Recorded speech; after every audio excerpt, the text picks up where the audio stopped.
amplía y entonces él dice el logos, ese que ustedes llaman el logos, el creador, que no tienen ni idea de lo que están hablando, yo voy a hablar de él. Y presenta a ese logos como el creador del universo, presenta al logos como encarnado. Hoy hemos cantado una parte de una canción que hablaba acerca del verbo se hizo carne. Y vemos cómo Juan es una persona que no solamente tiene que seleccionar muy bien las palabras que va a utilizar, porque la audiencia, los lectores a los cuales va a llegar el Evangelio son personas que no tienen mucho conocimiento de la Biblia, son gente que viene de un trasfondo pagano, de idolatría, un mundo de mitología griega. Entonces él tiene que ser muy cuidadoso en esto, sino que además tienen que tener presente, y cuando sepan esto van a entender por qué Juan utiliza tantas veces ciertas y determinadas palabras. Ya habían empezado a introducirse en las iglesias herejías, las enseñanzas de los famosos gnósticos, personas que decían Dios no pudo crear el mundo, porque el mundo, el cuerpo, la materia es malo. Por lo tanto, un Dios santo, un Dios bueno, un Dios perfecto no puede tener contacto con el hombre bajo ningún concepto, no puede tener contacto con la materia. Entonces ellos creían que había una serie de, así lo llamaban, emanaciones, ¿verdad? Y Jesucristo era una emanación de Dios que prácticamente no tenía nada que ver con Dios, y entonces él sí, como no era divino, como no era santo, como no era Dios, como no era creador, él sí podía tener contacto con el hombre, él sí podía tener contacto con la materia, porque al fin y al cabo él no era Dios. Y eso es lo que algunos gnósticos creían. Otros creían que este mundo, que ellos consideraban que era pecaminoso, malo, el cuerpo era la cárcel del alma, pues ellos decían que este mundo fue creado por los ángeles caídos. Los ángeles caídos fueron arrojados de la presencia del Señor, y como ellos eran tan malos, pero al mismo tiempo eran tan poderosos, pues ellos fueron los que crearon el mundo, los que crearon la materia, etcétera, etcétera. Sí, permítame la expresión, un cacao, un lío terrible que se estaba metiendo dentro de las congregaciones. Para colmo, había otra tendencia, otra herejía que se había metido con mucha fuerza en la iglesia, y era todo lo contrario. Era que Jesucristo era simplemente un hombre que había evolucionado con una serie de poderes que había ido adquiriendo con el paso del tiempo, pero no tenía nada que ver con la divinidad. Otros creían que Jesús era, como ellos llamaban literalmente, un espíritu descarnado. Un espíritu que cuando lo veías parecía un hombre, parecía un ser humano, pero en el fondo no era un ser humano. Realmente él no comía, no se cansaba, no tenía que dormir, no tenía ningún tipo de sufrimientos, porque era una especie de espíritu que cuando se manifestaba parecía un hombre, pero de hombre no tenía absolutamente nada. Fíjense, ante menudos follones y herejías se encontraba el apóstol Juan, y ahora tiene que presentar un evangelio convincente, claro y directo, y representar o presentar a Cristo de una forma correcta, de una forma adecuada, teniendo en cuenta la cantidad de herejías que ya se habían metido en la iglesia para este tiempo. Ahora, en este evangelio me ha llamado mucho la atención, vamos a poner la primera información en la pantalla. Hay cosas que Juan omite completamente, ni las toca. Tenemos, por ejemplo, ahí, ustedes lo pueden ver, el nacimiento del Señor Jesucristo. Juan ni lo menciona. No es que no crea en Él, evidentemente, sino que, como vimos la semana pasada, el Evangelio empieza diciendo: en el principio era la palabra y la palabra era Dios. Es decir, va antes de Génesis 1.1. Antes de Génesis 1.1, va a la eternidad, para demostrar que no solamente Jesucristo tuvo un nacimiento físico, sino que Él era un ser eterno, ¿verdad? Creador, que en un momento determinado decide humanarse, decide tomar forma de hombre y venir a este mundo. Por lo tanto, él, el tema del nacimiento, como ya sabe que lo han tocado otros evangelistas, como por ejemplo Mateo, como por ejemplo Lucas, él ese tema no lo toca. Tampoco habla del bautismo, no es algo a lo cual Juan le quiera dar énfasis. No habla de las tentaciones del Señor Jesucristo, que aparecen muy bien explicadas en algunos evangelios. No hace mención a lo que llamamos la última cena, la cena donde Jesús parte el pan y el vino con sus discípulos y establece lo que llamamos el nuevo pacto. No habla de la agonía de Cristo en el huerto de Getsemaní, donde allí es machacado, donde allí es triturada su voluntad y donde allí, digamos, se rinde completamente al Padre diciendo no se haga mi voluntad sino la tuya, eso ni lo toca. No habla tampoco de la ascensión de Cristo. Si quieres buscar ese tema, ese momento, en Juan no lo busques porque no lo vas a encontrar. Tampoco habla de parábolas. Por ejemplo, el Evangelio según San Mateo está lleno de parábolas. ¿Por qué? Porque él intenta presentar el reino de Dios, pero sin embargo Juan lo que intenta presentar al rey del reino de Dios, que es el Señor Jesucristo, por lo tanto no habla de las parábolas. Tampoco aparecen milagros de liberaciones de demonios. Incluso la palabra milagro, él la sustituye por una palabra que es la palabra moftim, en plural, que es la palabra señales. Y es la palabra que aparece, fijaros a dónde se remonta Juan. Juan era un hombre con un conocimiento de la palabra tremenda, tremenda. Él se remonta al llamamiento de Moisés, allí en Éxodo, capítulo 4, donde Moisés habla mal. Moisés dice, no me van a creer, no me van a oír. Y entonces el Señor dice, no, yo te estoy diciendo que te van a oír, yo te estoy diciendo que te van a recibir, que tú vas a sacar a mi pueblo y lo vas a traer aquí, y tú estás diciendo que no. Es decir, ¿me estás llevando la contraria? Pues te voy a enseñar lo que le pasa a una persona cuando habla mal. Mete la mano en tu pecho. Metió la mano en el pecho y le dice, sácala ahora. Y cuando la sacó, estaba totalmente leprosa. Y se vuelve a meterla. Sácala, ya está limpia. Él se quedó, esa lección se le quedó grabada en su mente, y él se dio cuenta que su propia hermana, María, cuando habló mal de él, le pasó exactamente lo mismo que a él le pasó, quedó leprosa durante un tiempo por dudar y por hablar mal de los hijos de Israel. ¿Qué te parece? Y no solamente eso, sino que le dice, ¿y ahora qué tienes en tu mano? Dice, tengo una vara. Dice, tírala al suelo, y se convirtió en serpiente. Si le estás dando lugar al enemigo, cada vez que hablas mal. Cógela por la cola y volvió otra vez a convertirse en vara, a convertirse en palo. Estas dos señales no las olvides en tu vida. Cuando vayas a Egipto, muéstrales estas dos señales para que ellos aprendan a hablar y para que sepan lo que puede ocurrir cuando una persona utiliza mal el poder de la lengua y puede darle lugar al enemigo. Así que estas señales, esa palabra moftim, es la misma que utiliza Juan en su Evangelio cuando dice que el Señor Jesucristo hizo muchas señales, las cuales no están escritas en este libro. Dejadme que os lea este versículo. Jesús hizo además muchas otras señales en presencia de sus discípulos, las cuales no están escritas en este libro. Él lo dice bien claro. Todo lo que Jesús hizo, todo lo que el Señor enseñó, todos los milagros de Cristo no están escritos en este libro. Pero estas se han escrito para que creáis que Jesús es el Cristo, el Mesías, el Hijo de Dios, y para que creyendo tengáis vida eterna. Así que él emplea la palabra señales, y ahora después hablaremos un poquito de eso. Así que estas cosas que les he mencionado no aparecen en el Evangelio según San Juan, pero mira tú por dónde.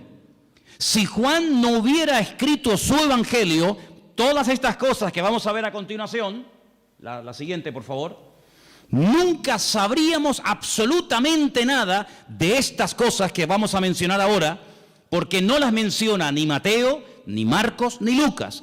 Si yo les preguntara a ustedes, sin leer el Evangelio según San Juan, cuál fue y dónde hizo el Señor Jesucristo su primer milagro, nunca lo sabríamos.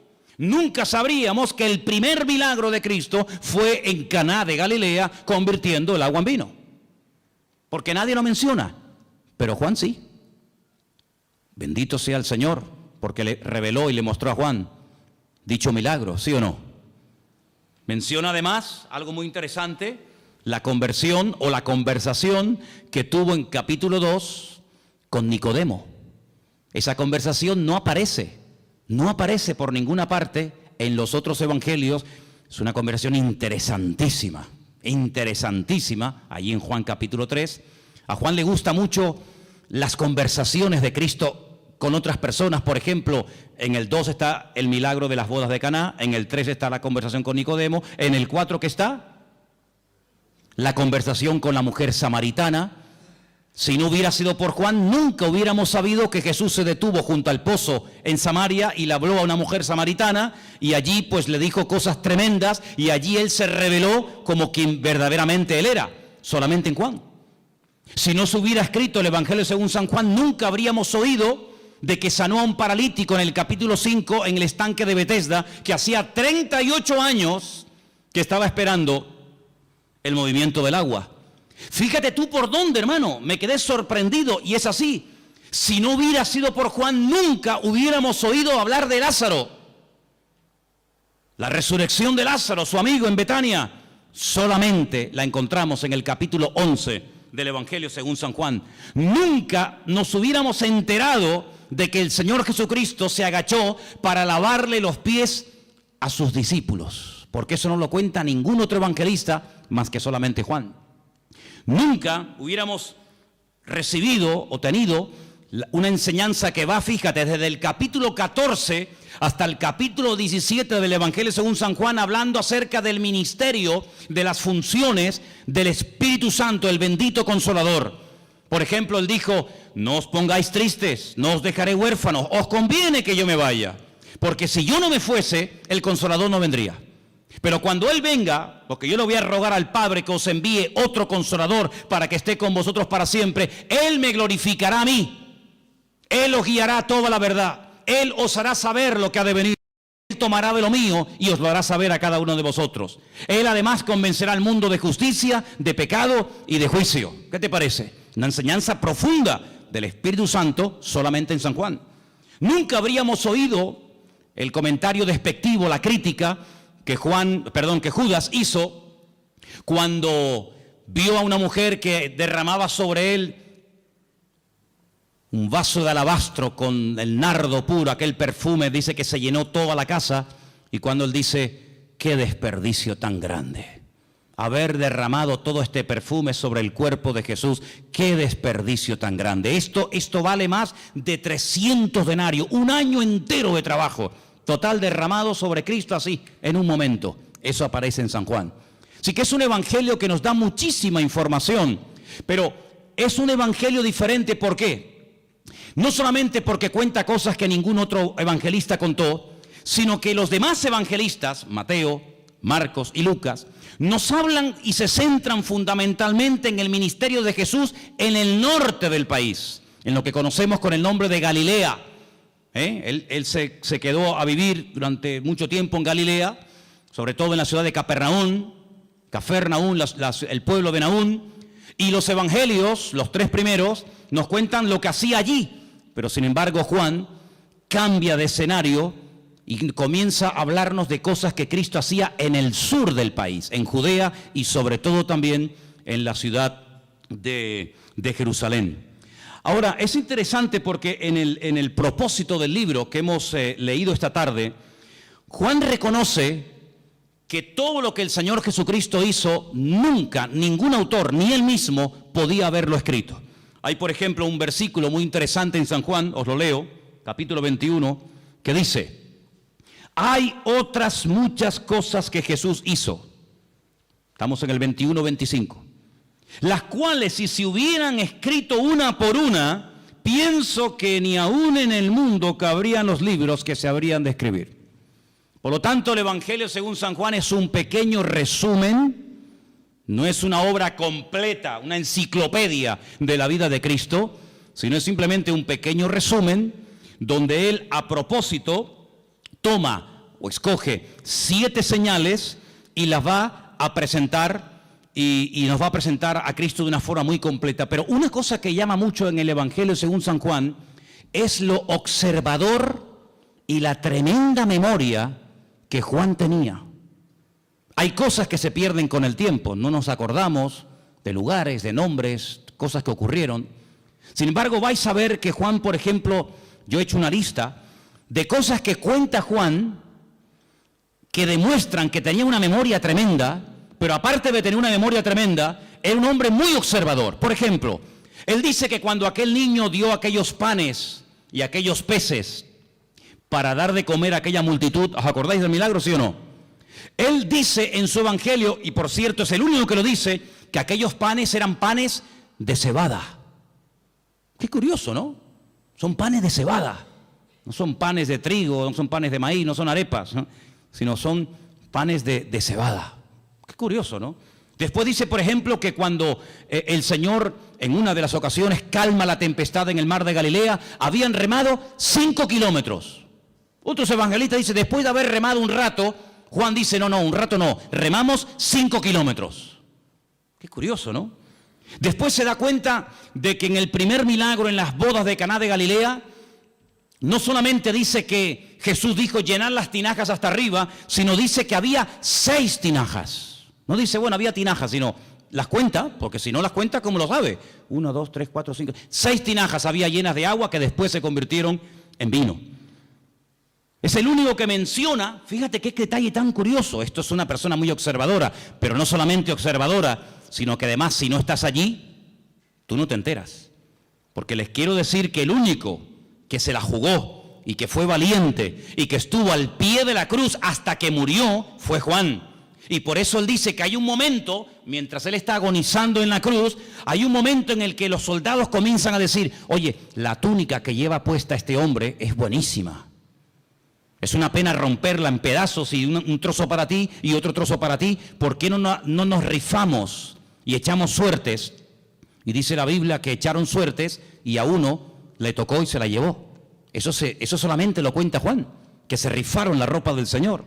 Después dice que cuando se llevan a ungir a Cristo al sepulcro, algunos dicen que lo envolvieron en una sábana y ya está. Juan dice, no, lo envolvieron en una sábana y le pusieron mirra, le pusieron aloe y había 100 libras entre mirra y aloe para envolver, para ungir el cuerpo del Señor. Es el único que dice que Nicodemo se llevó el cuerpo de Cristo para ungirlo. Es el único que dice que aquella mujer que derramó el vaso de alabastro, el vaso de nardo puro sobre el cuerpo de Jesús, dice que no solamente lo derramó, sino que toda la casa olió al perfume que olía el Señor Jesucristo. Otro detalle muy interesante.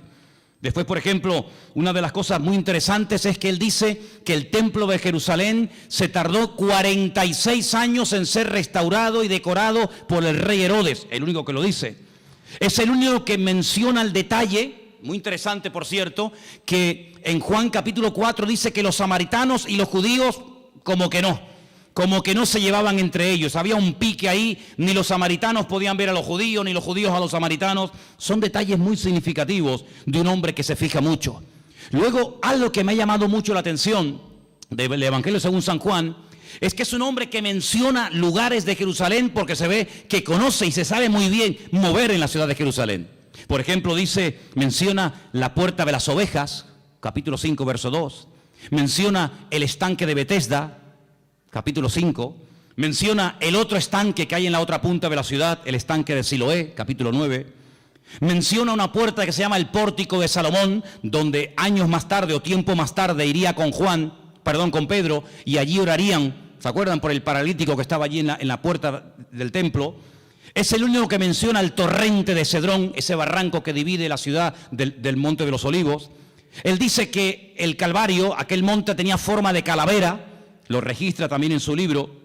Es un hombre, ya digo, tremendamente observador, una persona que conoce la ciudad de Jerusalén y se mueve por ella, diríamos, como pez en el agua.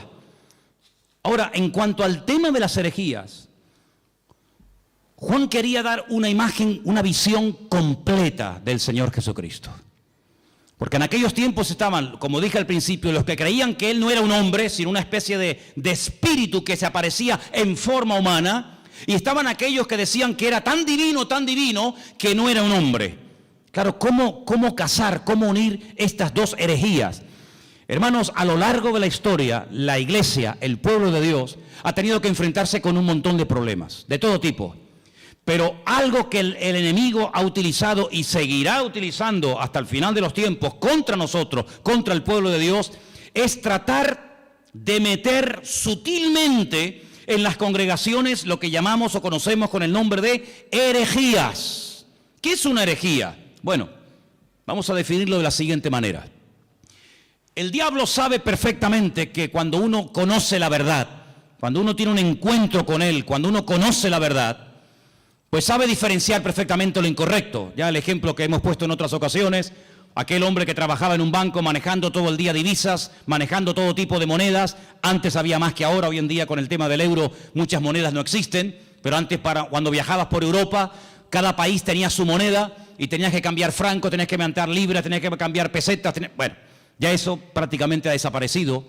Pero le preguntaron un día a un hombre que manejaba constantemente divisas. Me imagino que habrás tenido que estudiar muchísimo, ¿no? Hacer muchos cursos para diferenciar los billetes falsos de los verdaderos. Y él dijo, jamás en mi vida yo he hecho un curso para estudiar billetes falsos. Y entonces, ¿cómo sabes diferenciar uno falso de uno verdadero? Dice, porque yo he estudiado muchísimo al billete verdadero. Yo lo conozco también, su tacto, hasta cómo huele, las características del billete verdadero, lo que se tiene que ver, lo que no se tiene que ver, dónde tengo que tocar, dónde no tengo que tocar. Lo conozco tan bien que en cuanto me presentan un billete falso, digo, este es falso, este no es verdadero. Porque conozco al verdadero. Ahora, si me pongo a estudiar todo lo falso, al final sé que son falsos, pero no conozco al verdadero.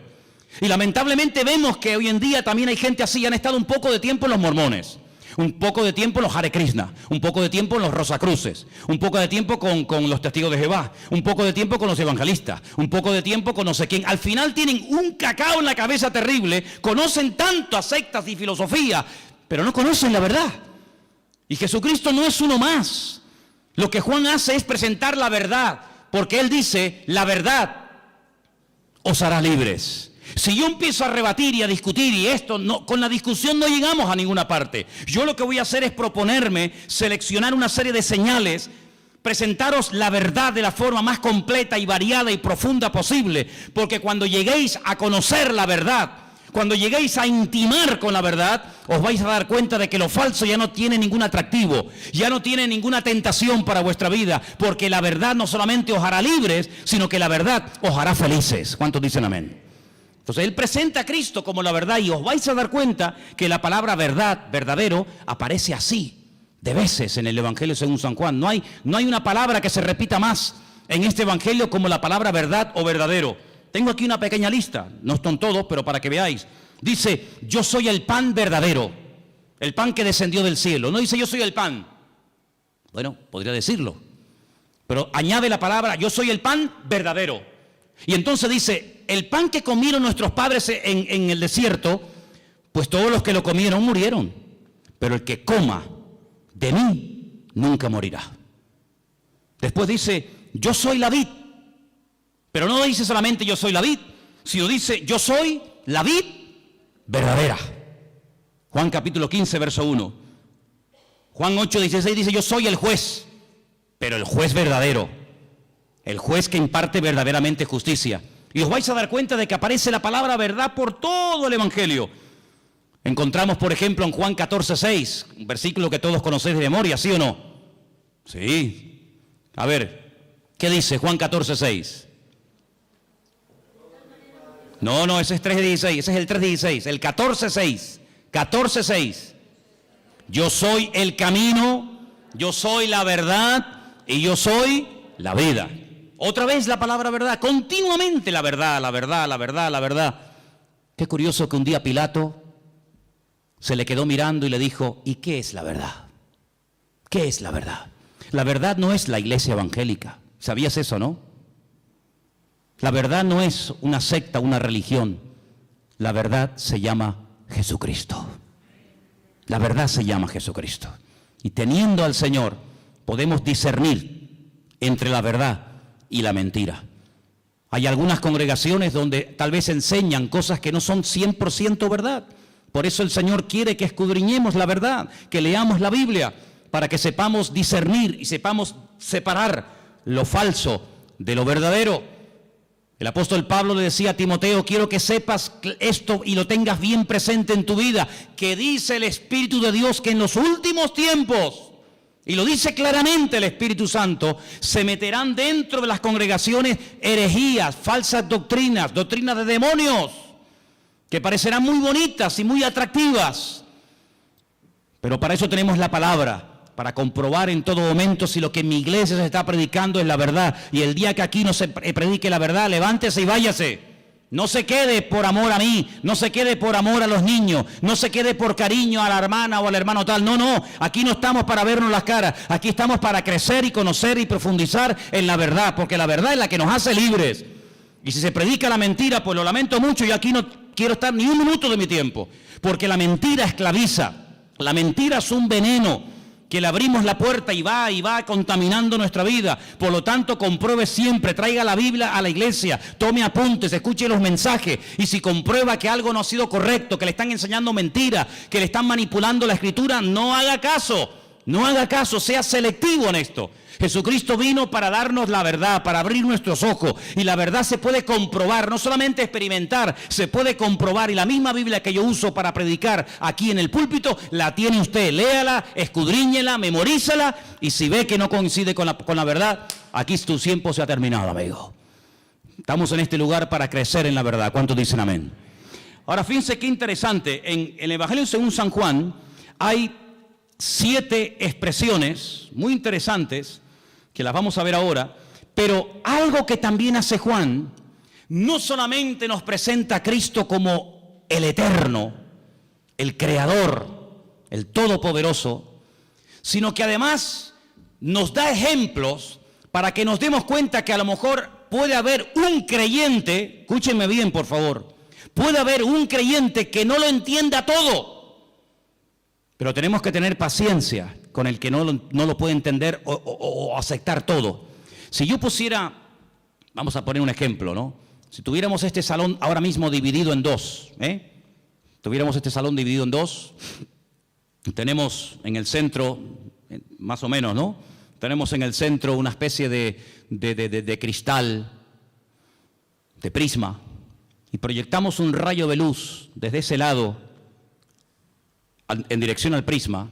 Todos los que están a mano izquierda verían solamente un rayo de luz, pero todos los que están a mano derecha verían 7, en 7 colores diferentes.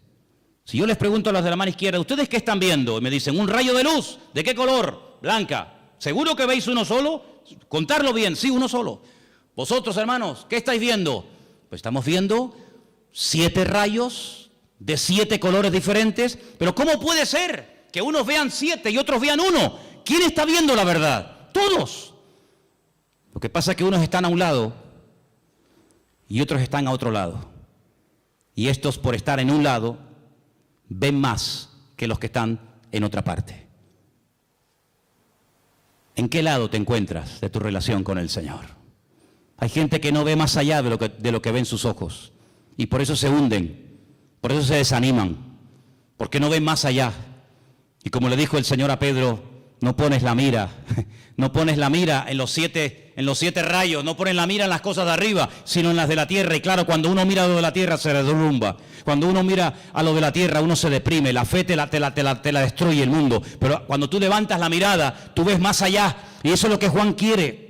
No solamente presentarnos al Señor Jesucristo como divino, como creador, como un ser eterno, sino que también lo presenta como humano.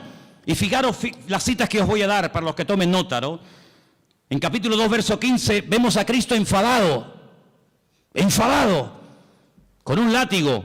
Comienza a echar fuera a todos los que vendían en su casa y los llama ladrones. Me habéis convertido mi casa en cueva de ladrones. En el capítulo 4, verso 6, te lo encuentras cansado y sediento junto a un pozo, pidiendo un vaso de agua a una mujer samaritana. El verbo hecho carne, cansado del camino, pidiendo agua.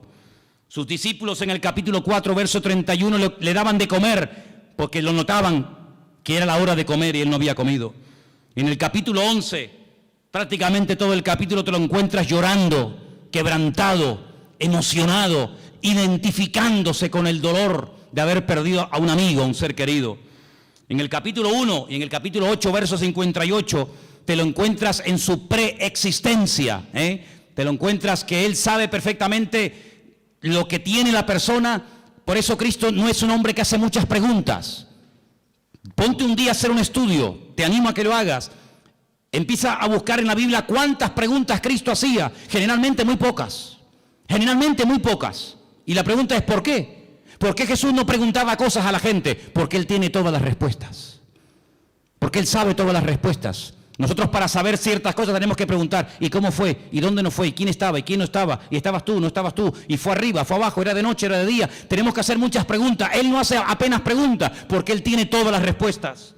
Encontramos en el capítulo 17, verso 5, a Jesús. Lo encontramos diciendo que Él tuvo gloria con el Padre. La misma gloria que tenía el Padre, Él la tenía. Y lo encontramos bajando del cielo en el capítulo 6. Pero fíjate tú qué interesante. Encontramos al Señor Jesucristo cansado, lo encontramos al Señor Jesucristo pidiendo agua, lo encontramos dormido en una barca y al mismo tiempo diciéndole a aquella mujer, 5 maridos has tenido y el que ahora tienes no es el tuyo. Diciéndole a uno, he aquí un verdadero israelita. Y le dice, pero si nunca nos hemos visto, dice, yo te vi a ti cuando estabas debajo de la higuera. Y cuando te lo encuentras en el Evangelio según San Juan diciendo, yo soy antes de Abraham. Yo existo antes que Abraham el patriarca. Y le dicen, ¿tú? ¿Pero cómo vas a ser tú antes que Abraham si tú no tienes ni 40 años? Y él les dice, os aseguro que yo soy antes de Abraham. Y yo te digo, no lo dice la Biblia, pero yo también te digo que hasta Abraham habló con el mismísimo Señor Jesucristo. Y el Señor Jesucristo habló con el mismísimo patriarca Abraham. ¿O quién te crees que era Melquisedec? Melquisedec, Melech Tzadik, el rey de justicia, sin genealogía, sin padre, sin madre, sin principio de fin ni de días. Allí estaba el Señor, dándole pan y vino al patriarca Abraham, y el patriarca Abraham dándole los diezmos a Melquisedec, el rey de Salem, el rey de justicia. ¿Qué te parece? Ahora, a lo largo del capítulo, a lo largo del libro del Evangelio según San Juan, encontramos en 7 ocasiones al Señor Jesucristo utilizando la expresión anojí. En hebreo hay 2 formas de decir yo. La habitual, la común, la que se suele utilizar siempre, la que todo el mundo usa es aní. Aní, yo, aní. Pero cuando Dios dice yo, generalmente Él utiliza otro yo que no lo utiliza el ser humano. Es el yo, el pronombre personal, primera persona que utiliza Dios y es Anojí. Anojí es yo cuando habla Dios y Aní es yo cuando habla un ser humano.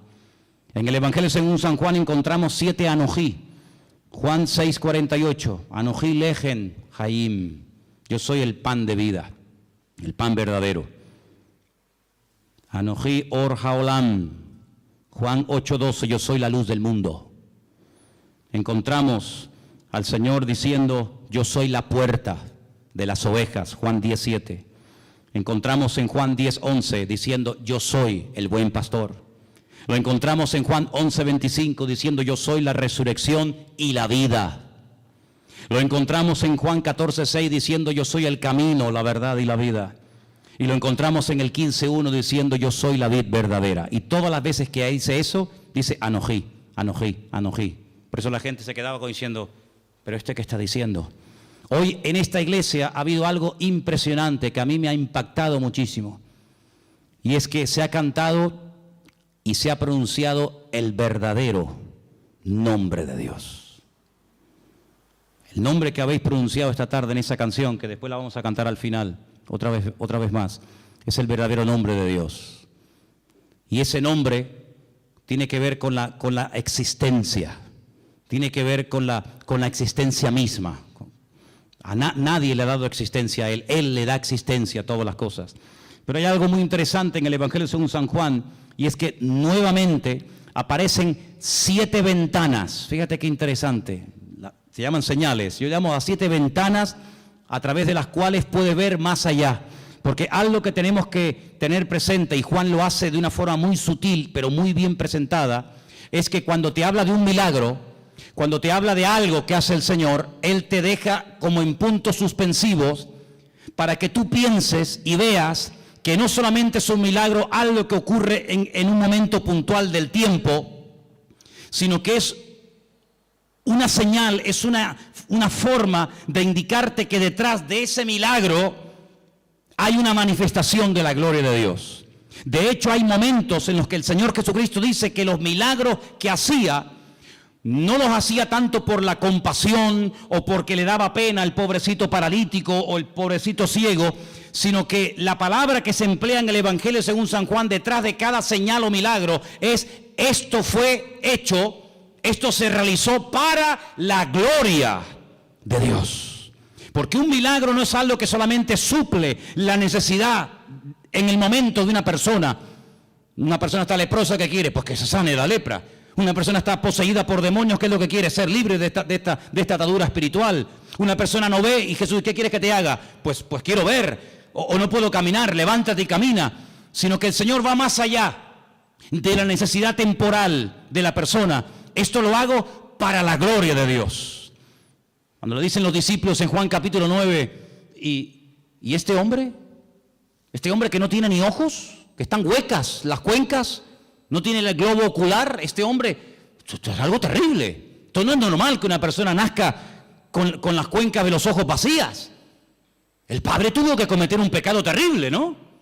Y este es el castigo de Dios, o él mismo. Y Jesús le dijo: ni una cosa ni otra. Este hombre nació así, sin posibilidad de ver. Si a este hombre ni operándolo, el mejor oftalmólogo del mundo no podría devolverle la vista a este hombre, porque este hombre no tiene globo ocular, está hueca, no tiene nada. Yo solamente he visto a un hombre en toda mi vida así. Ciegos hemos visto todos y de vez en cuando pues vemos a algún ciego, pero solamente vi a un hombre en la puerta de Damasco en Jerusalén hace unos cuantos años atrás. Lo vi y me llamó tanto la atención porque tenía la cuenca de los ojos hueca, vacía, no tenía el globo ocular. Así era el problema de este hombre. Y los discípulos nunca habían visto algo semejante. Le dicen: pero ¿qué pecado terrible tuvo que cometer sus antepasados o él para nacer así? Y Jesús dijo: ¿no sabes por qué este hombre ha nacido así? Ya estamos buscando siempre, perdonen, las cuatro patas a los gastos, ¿no? Que si una maldición, que si un trabajo de hechicería, que si el pecado del abuelo, que si una maldición hereditaria. No, mira, quítense todo ese rollo de la cabeza. ¿Saben? Les voy a decir la verdad. ¿Saben por qué este hombre nació así? Para que se manifieste hoy delante de todos ustedes la gloria de Dios. Entonces, ¿qué hace el Creador? ¿Qué hace el Señor? Coge barro, le hace el globo ocular, como una albondiguilla, ¿no? Se la pone en los ojos y le dice: vete a lavarte al estanque de Siloé, que está en la otra punta, allí bajando el torrente de Cedrón. Vete allá a lavarte. El pobrecito va calladito, sin protestar, humilde. Cuando llega al estanque de Siloé, el hombre se quita el barro de los ojos y vuelve viendo. Y los judíos le dicen: pero tú no puedes hacer eso, hoy es Shabbat, no se puede quebrantar el Shabbat. Y dice: ¿cómo que no? El que me dijo, el que me untó los ojos con barro, él fue el que me dio la orden, discutan con él si quieren. Ese hombre es un pecador, le dicen, es un pecador. ¿Un pecador? Pues menudo pecador, porque ustedes, siendo tan santos y tan religiosos, nunca me solucionaron mi problema, y este que ustedes dicen que es un pecador me ha mandado a lavarme al estanque de Siloé y regreso viendo. Y nunca, le dice el ciego a estos religiosos, nunca se ha oído en la historia, y se ve que conoce la Biblia, nunca se ha oído en la historia que un pecador, que un hombre malo le haya dado la vista a un ciego. Y además solamente os digo algo, yo solamente sé que antes era un ciego y que ahora veo. Y llaman a los padres y entrevistan a los padres, le dicen: ¿este es vuestro hijo? Dice: sí. Dice: ¿cómo recobró la vista? Y los padres dicen: no sé, pregúntenle a él tiene edad suficiente, tiene 40 años, pregúntenle a él. Y ahí empieza un tira y una floja, que si sí, que si no, que si se puede, que si no se puede. Hermano, el cumplimiento de un mandamiento no evita o no nos impide que cumplamos otros. Si yo, por cumplir con un mandamiento, me olvido de que la Biblia no solamente tiene uno, sino tiene cientos de mandamientos, estoy cometiendo una gravísima equivocación. Estoy haciendo un sobreénfasis sobre algo que ni siquiera prohíbe la Biblia.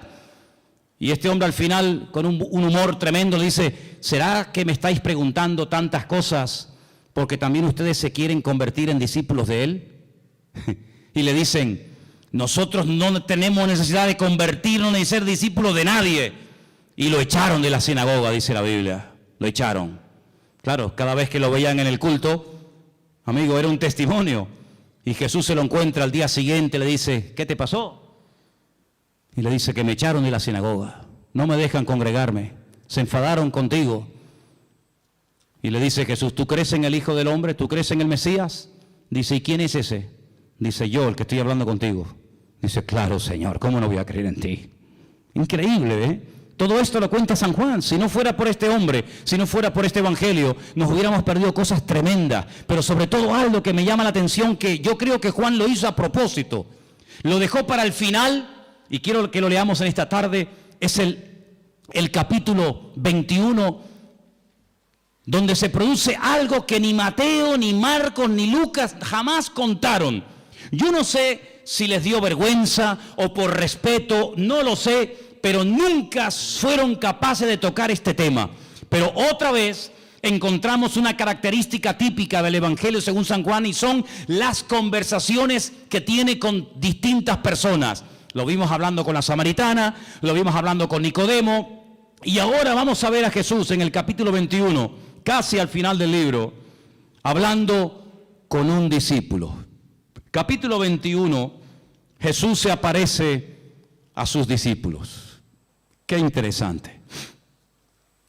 Después de esto, Jesús se manifestó otra vez a sus discípulos junto al mar de Tiberias, y se manifestó de esta manera. Qué interesante, ¿no?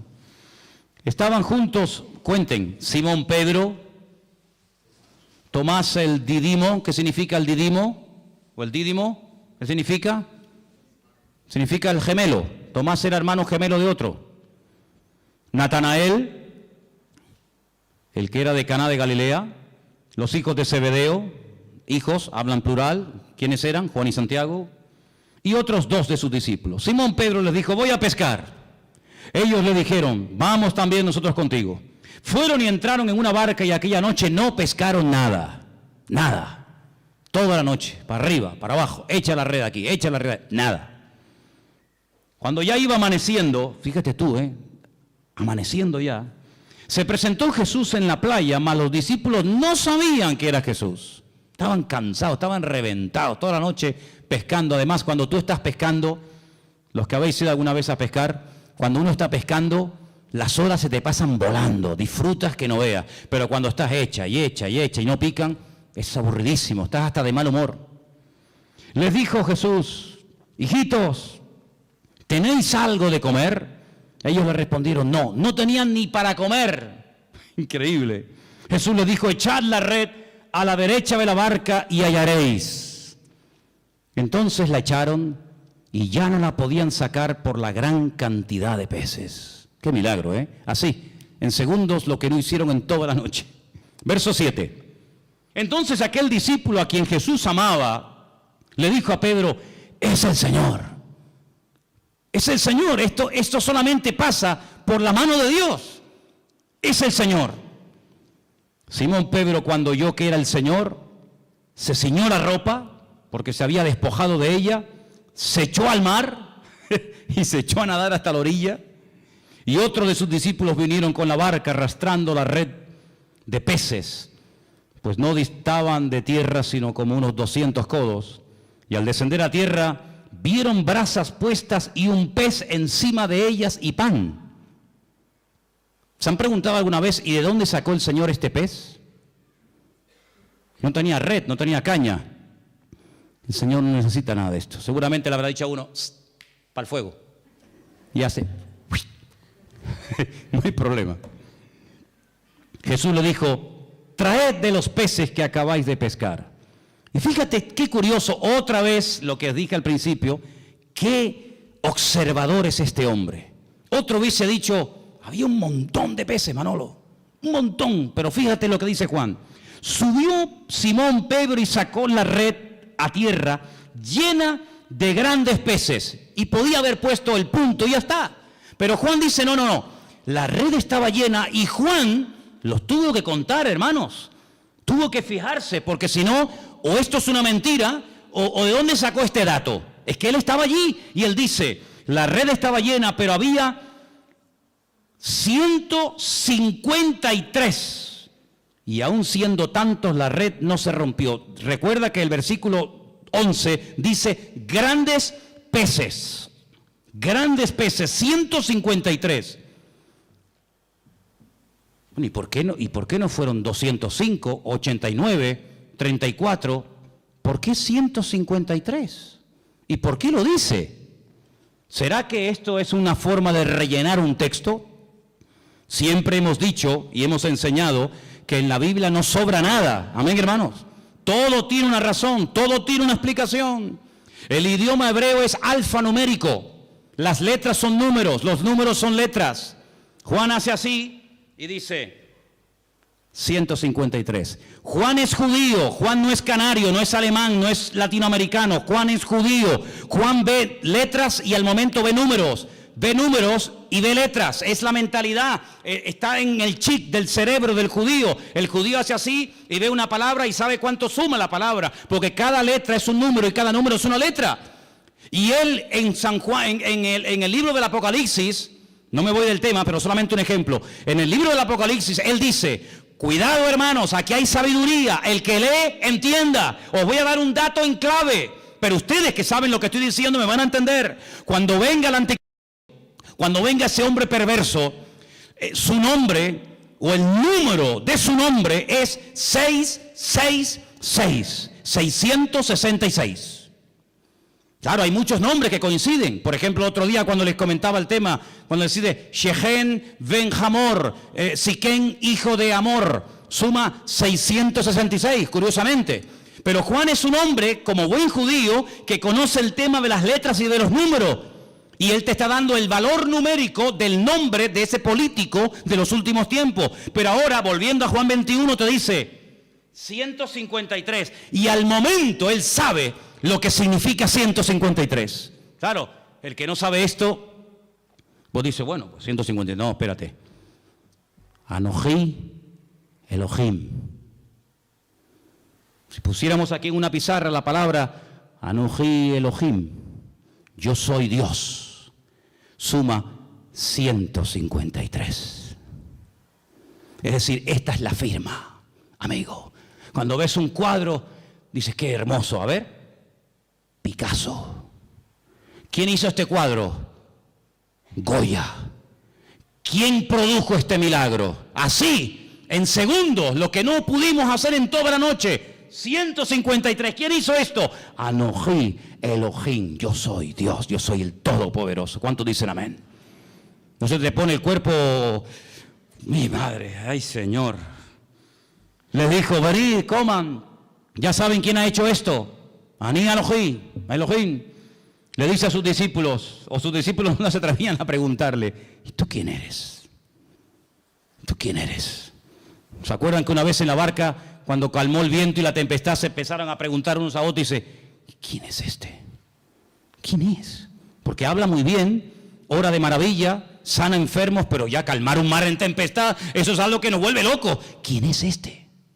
Y ahora dicen, ¿quién es? Pero no se atrevían, porque sabían que era el Señor. Vino pues Jesús, tomó el pan, lo dio a sí mismo el pescado. Esta era la tercera vez que Jesús se manifestaba a sus discípulos, después de haber resucitado de los muertos. Ahora ya están a gusto, ya están las barrigas llenas, ya han comido. Y ahora Jesús le dice a Pedro, Pedro, ven un momento, ven. ¿Cuántos había? Por eso le dije, cuenten cuántos discípulos hay. Había un montón, había un montón. Pero ahora solamente le dice a Pedro, a Simón, Pedro, Simón, ven. Simón es Shishon, viene del verbo lishtot, que significa escuchar. Shema, Simón, ven, escúchame un momento. Escuchar es obedecer, escuchar es interiorizar. Shishon, ven para acá. Simón, hijo de quién? De Jonás. Es una contradicción. Tienes un nombre, Pedro, tienes un nombre que es una guerra, llevas una guerra. Shishon, el que escucha a Dios.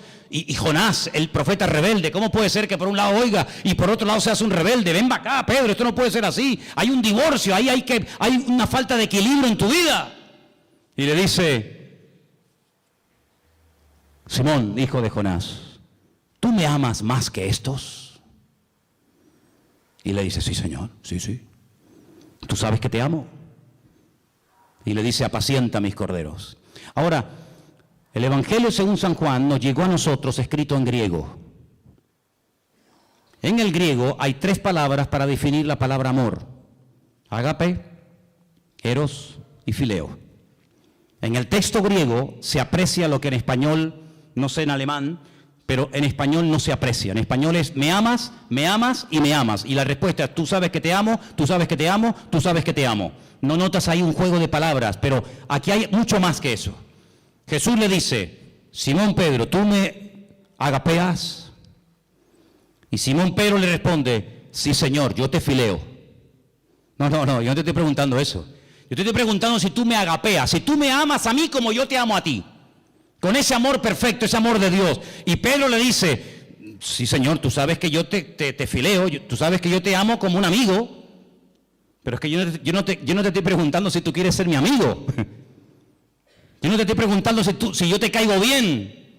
Yo te estoy preguntando si tú darías la vida por mí, porque tú sabes que el amor que yo tengo por ti es que de tal manera amé al mundo que di mi vida por el mundo. Entonces yo te estoy preguntando si tú me amas a mí como yo te he demostrado amarte a ti. Y Pedro le dice: Señor, tú sabes que yo ahí no llego, tú sabes que yo te fileo, pero yo no te agapeo.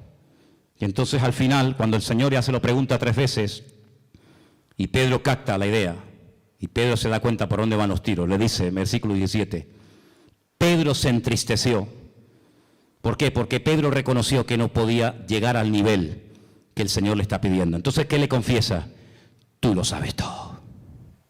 Tú sabes que yo soy un petardo como persona. Yo he fallado, he metido la pata. Menosprecié a todos estos, dije que no te iban a traicionar, que no te iban a vender, que te iban todos a abandonar, pero yo no. Y al final resulta que que no abre la boca, pero que estuvo allí al pie de la cruz, es el que estuvo, y resulta que yo te estaba negando delante de los romanos. Tú lo sabes todo, tú sabes que yo no doy la talla, tú sabes que te negué, tú sabes que no estuve contigo como tenía que estar, pero tú lo sabes todo. Y el Señor, que mira el corazón, y no mira solamente el fallo o el tropiezo accidental, sino mira el corazón, la nobleza de esa persona, le dice: apacienta mis ovejas. Porque de cierto te digo, cuando eras más joven, te ceñías, ibas a donde querías, mas cuando ya seas viejo, extenderás tus manos, te ceñirá otro y te llevará a donde tú no quieras. Y esto dijo, dando a entender con qué muerte había de glorificar a Dios. Y dicho esto, añadió: sígueme. Vemos en el Evangelio según San Juan, ¿te imaginas que hubiera terminado en el capítulo 20? ¿Te imaginas que hubiera terminado en el capítulo 21, verso 14? Que el Evangelio terminara así, lee el 14. Esta era la 3ª vez que Jesús se manifestaba a sus discípulos y después de haber resucitado de los muertos. Amén. Cerramos el Evangelio y todos estaríamos tan contentos, ¿sí o no?, de tener un Evangelio maravilloso. Pero gloria a Dios por el capítulo 21. Porque el capítulo 21 nos muestra que el Señor Jesucristo se va a Galilea, va a buscar, claro, pero es que el Padre también buscó al hombre que le falló. Adán, ¿por qué te escondes? ¿Dónde estás?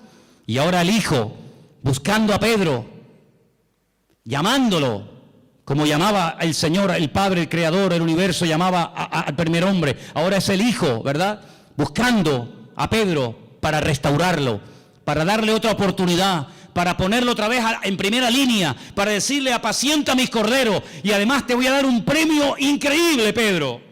Te voy a dar la mejor jubilación que se le puede dar a un predicador en toda la historia. Y el premio es que te voy a dejar morir como yo morí. Menudo premio, ¿no? Te voy a dar el privilegio de morir crucificado como yo. Y así me vas a glorificar a mí. ¿No dices que me amas? Pues si me amas hay que demostrarlo, amigo. Y así murió Pedro. Así murió Pedro. Pero antes fue restaurado. Y antes fue un hombre que se volvió a acercar al Señor. Entonces el Evangelio según San Juan, vemos a Cristo como el Creador, como el Verbo hecho carne, divino, total y absoluto, sin ningún tipo de limitaciones, ninguna. Pero al mismo tiempo lo vemos compasivo, lo vemos extendiendo la mano al necesitado, lo vemos identificándose y acercándose con gente que en aquellos tiempos nadie jamás se acercaría a una persona. Cuando los discípulos lo ven hablando con una mujer, dice, no puede un hombre, y más un judío, hablar en público con una samaritana. Pero el Señor está allí. Entonces, amados hermanos, encontramos en el Evangelio según San Juan el amor de Dios manifestado.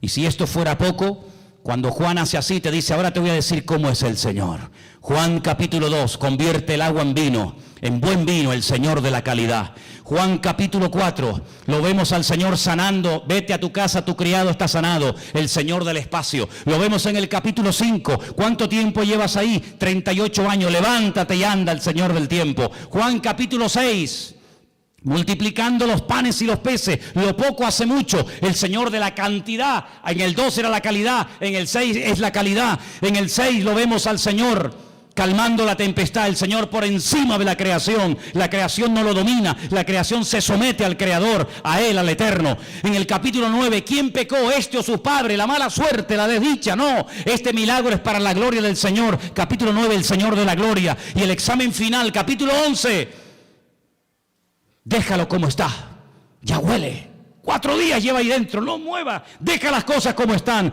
El Señor dice, ¿no te he dicho que si crees verás la gloria de Dios? Capítulo 11, yo soy la resurrección y la vida, y ahora lo voy a demostrar. Lázaro, sal fuera. Y Lázaro salió fuera porque es el autor de la vida. Y con estas 7 señales, son 7 ventanas a través de las cuales puede ver lo grande que es nuestro Dios. ¿Necesitas algo? Seguro que en una de estas señales te sientes identificado. Seguro que en una de estas 7 ventanas donde Juan proyecta la gloria y la majestad y la singularidad del Señor, te sientes identificado y puedes apropiarte de cada una de ellas. Porque el Señor Jesucristo no termina en el Evangelio según San Juan crucificado, agonizando dentro de una tumba, comido por bichos, por gusanos. No, en el Evangelio según San Juan el Señor Jesucristo termina vivo, resucitado de entre los muertos. Y por eso dice en uno de los Evangelios, no busquéis entre los muertos al que vive, porque Él